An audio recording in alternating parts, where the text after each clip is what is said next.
Assalamualaikum warahmatullahi wabarakatuh. Waalaikumsalam warahmatullahi wabarakatuh. Selamat pagi. Pagi Bu. Terima kasih Bapak-bapak, Ibu-ibu telah hadir dalam pertemuan kali ini dalam acara sekolah PKH. Dalam pertemuan kali ini saya akan menyampaikan sesi merencanakan pemasaran. Nah, di sini kita kalau mau pemasaran sebuah barang harus membuat perencanaan terlebih dahulu. Di sini saya akan buat lintingan kertas yang mengenai ada 4 poin yang harus kita pahami terlebih dahulu sebelum membuat merencanakan pemasaran. Itu mengenai barang dan dua harga, yang ketiga lokasi, dan keempat adalah promosi. Saya sebelum memulai akan memberikan beberapa lintingan yang nantinya akan dirangkai menjadi sebuah kata-kata, menjadi kalimat. Dari kata itu dijadikan sebuah kalimat yang akan merangkai ibu-ibu dan bapak-bapak dibagi dalam kelompok. Nanti silahkan ibu-ibu membuat kalimat berdasarkan kata-kata yang saya acak dalam ini. Silakan Bapak Ibu, saya berikan lintingan kertas ini, nanti dibuat kata-kata itu menjadi sebuah kalimat. Saya kasih dalam kelompok-kelompok itu waktunya tidak lama, cuma 5 menit aja untuk merangkai menjadi sebuah kalimat. Di situ ada kata-kata, silakan Ibu merangkai menjadi sebuah kalimat. Silakan mulai dari sekarang. Ini perkataannya atau semuanya digabung? Nanti digabung ya Pak. Itu ada kata-kata, banyak kata, nanti terus digabung menjadi sebuah kalimat. Kalimat. Ya udah kalimat. Sudah? Ya Bu. Ya. Saya tempel ya. Ini ada kalimat. Sudah saya tempel. Ayo ini yang pertama saya tempel mengenai barang. Yang kedua harga. Yang ketiga lokasi. Yang keempat promosi. Nah, yang pertama, pastikan barang dagangan bermutu baik.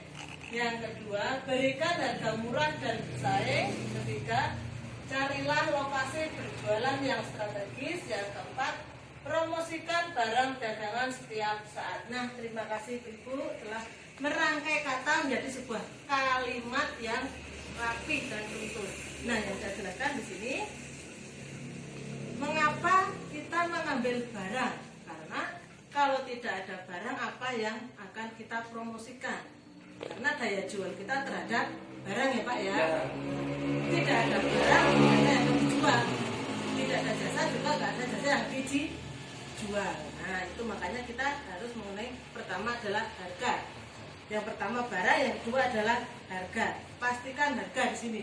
Harga harus memiliki daya saing dengan barang-barang yang lain, ya betul. Tentukan barang bermutu lebih bersaing dan lebih tinggi lagi. Selanjutnya yang ketiga adalah lokasi. Nah kita harus mementingkan lokasi setelah barang bersaing dan harga barang yang bermutu dan barang bersaing, maka kita harus mementingkan adalah lokasi. Lokasi di sini sangat menentukan, karena barang yang bagus kalau lokasinya tidak bagus, maka kita tidak akan mendapatkan hasil yang bagus, karena lokasi juga menjadi kendala kalau lokasinya tidak strategis. Ya betul sekali Pak. Dan selanjutnya yang keempat adalah promosi. Di sini kita harus bisa mempromosikan barang apa yang akan kita jual dan kita pasarkan ke masyarakat atau ke pembeli, biar tuh tahu barang ini yang dijual, jasa ini yang dijual. Jadi mereka akan membelinya secara senang. Dan dari keempat poin ini kita bisa memasarkan dengan lebih bagus biar nanti tidak ada kerugian. Selanjutnya mari kita lihat wheelchart di sini mengenai rencana pemasaran. Nah, silakan bisa dibaca Bapak? Bisa Bu. Nah, silakan tolong bantu dibaca ya. Yang pertama, pastikan barang dagangan bermutu baik. Yang pertama, jenis barang yang akan dijual, kualitas barang yang dicari pelanggan. Ketiga, kualitas barang yang umumnya dijual. Yang keempat, kualitas barang yang akan dijual sesuai yang dicari pelanggan.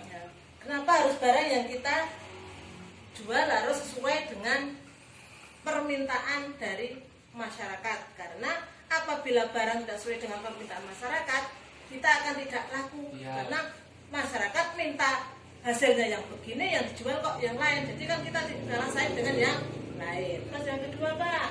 Yang kedua, berikan harga murah dan bersaing. Yang pertama, biaya membeli bahan baku dan mengolahnya. Kedua, harga jual barang sejenisnya umumnya. Yang ketiga, harga jualnya nanti bisa memberikan untung atau bisa bersaing. Ya, di sini kita harus bersaing dalam memberikan harga, tapi kita juga harus memperlihat dulu, memperhitungkan dulu bagaimana berapa untung yang kita dapat. Jangan asal-asal kita memberikan harga tapi tidak sesuai dengan modal yang kita berikan, biar tidak nanti kita jatuh kembali. Selanjutnya, Pak, yang ketiga? Yang ketiga, cari lokasi berjualan yang strategis. Nah, itu pertama, lokasi penjualan mudah dijangkau. Ya. Yang kedua, biaya transportasi ke tempat penjualan tidak memberatkan. Yang ketiga, banyak calon pelanggan di tempat penjualan. Ya. Yang keempat, tempat penjualan cukup bersih. Nah, di sini kita harus tahu bagaimana lokasi berjualan. Kita harus tahu bagaimana lokasi itu strategis apa tidak. Kira-kira pembeli itu nanti membutuhkan waktu lama apa tidak, membutuhkan biaya yang lama banyak apa tidak. Makanya kita harus memilih tempat yang strategis agar pembeli cepat datang ke tempat kita berjualan. Nah, selanjutnya yang keempat,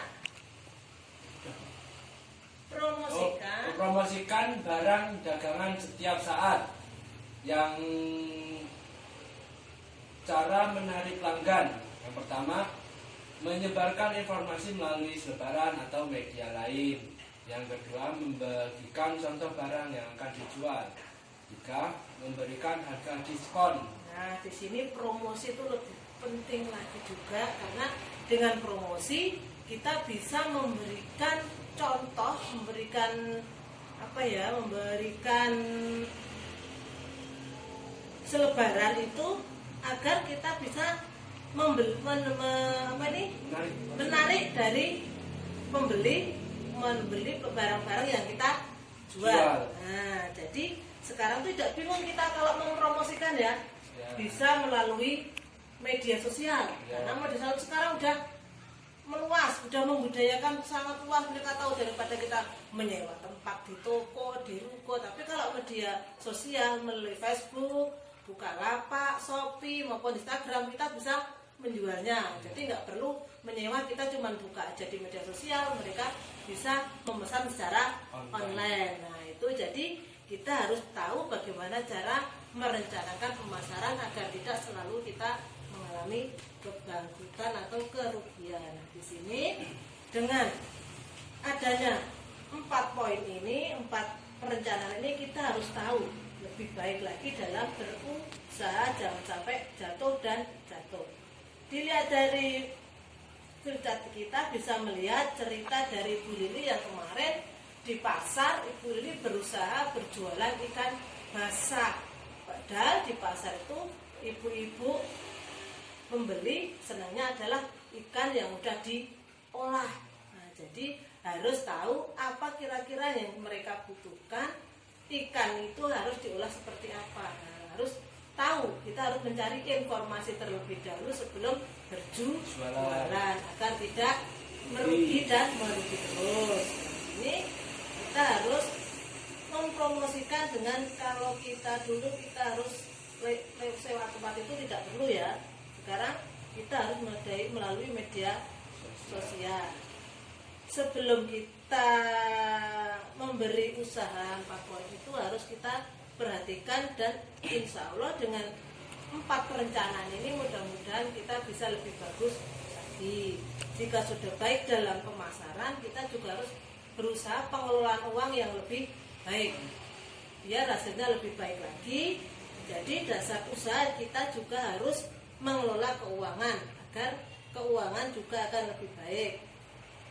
Hal yang perlu kita perhatikan adalah pengelolaan keuangan agar usaha kita sehat dan memberikan keuntungan bagi keluarga dan memberikan nafkah untuk keluarga yang sehat. lebih maju lagi dan usaha kita tidak akan mengalami kebangkrutan. Kira-kira dari ini ada yang Ibu tanyakan apa tidak mengenai merencanakan pemasaran. Cukup, Bu. Kalau sudah, akhir kata, terima kasih. Assalamualaikum warahmatullahi wabarakatuh. Waalaikumsalam.